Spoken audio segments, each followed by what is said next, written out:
Bonsoir tout le monde. Désolé de ne pas pouvoir être parmi vous ce soir pour la grande célébration. 50 ans, c'est pas chaque jour que ça arrive. J'ai encore un peu de temps avant d'y arriver, heureusement pour moi. Mais c'est juste une opportunité vraiment de souhaiter à Bouna un joyeux anniversaire. Deux choses quand je pense à Bouna. Ça, c'est la raison pour laquelle on s'est rencontrés. Il comprendra le message. Stony Brook University, Long Island, New York. C'est quand, et c'est là où j'ai eu l'opportunité et la chance de rencontrer Bouna. Ce maillot, c'est quand Bouna et moi avons commencé à travailler ensemble. L'intéressé comprendra le message. Mais tout cela pour dire que c'est un jour spécial. J'espère qu'il est entouré de sa famille et de tous ses amis. De sa très belle femme et que vous passez un très bon moment ensemble. C'est encore une fois dommage que je ne puisse pas être de la partie. En pensant à l'anniversaire de Bouna, tout de suite, une chose m'a sauté à l'esprit. Il y a un dicton qu'on dit au Sénégal qui dit que quand on nous donne le nom de quelqu'un, on hérite de 7 de ses qualités. Et pour les gens qui ne savent pas, Bouna Ndiaye, c'est Albouri Ndiaye. Albouri Ndiaye, c'est quelqu'un qui a marqué l'histoire du Sénégal. Et je me suis dit, et je me suis demandé à quel point Bouna savait sa propre histoire. Donc on a trouvé quelqu'un qui connaissait l'histoire de Albouri Ndiaye, de original Albouri Ndiaye.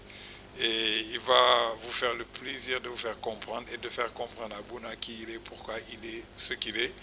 Et pourquoi, dans ce qu'il fait aujourd'hui, il est un trailblazer, comme nous on dit aux États-Unis. C'est-à-dire c'est un pionnier.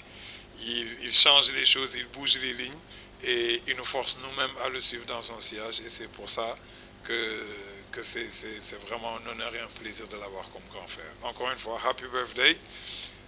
Je suis sûr que tu as ce qui t'aime le plus autour de toi et on espère que les 50 prochaines seront même meilleures que les 50 qui sont passées. Hasta la vista.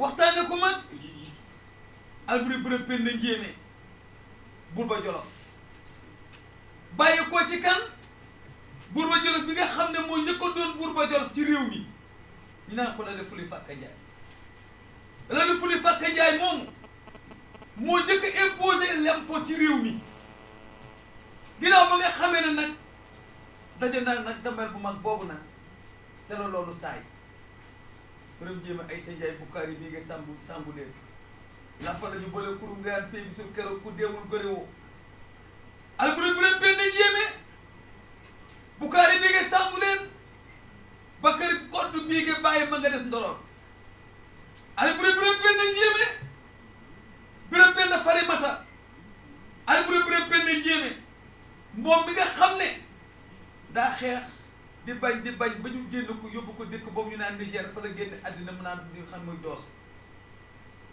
Alboury Birame Penda Ndiémé mooy bàyyi Bouna Ndiaye xool li mu mel ni bàyyi fi Bouna Ndiaye maa jigéen de nga waykat bi wax ko moo njëkk a gas ab teen waa Jolof di ca naan ba tey way waa fi ñu naan Bouna Ndiaye maa jigéen Bouna Ndiaye ba Jolof ma ne naan yaa bënub teen waa Jolof di ca naan di maami Mansour Bouna Ndiaye député bu mag bi di maami Marème Fall Bouna di maamu nag ki nga xam mooy Serigne Ndiaye Bouna kooku mooy Alboury Ndiaye Birame Penda Ndiémé Bukkaari bi nga sàngu leen nga xam ne nag histoire Sénégal kooku mooy sa turandoo tey nag doomu aadama bu ne dana jël ci turandoom juróom-ñaari jikko yi mooy la Alboury Ndiaye amoon na benn jikko bu njëkk bi mooy amoon na fit ñaareelu jikko bi amoon na ngor ñetteelu jikko bi tabe woon na lool ñetteelu jikko bi kenn daaw ko na ngoy juróomeelu jikko bi Alboury Ndiaye fu mu saan a jàkkaarloog tubaab yi dellu ginnaaw waaye moom du dellu ginnaaw kooku nag mooy sa turandoo Alboury Birame Penda Ndiémé Bukkaari bi nga sàngu de Birame Penda Farimata nga ne sa roobe Allah akbar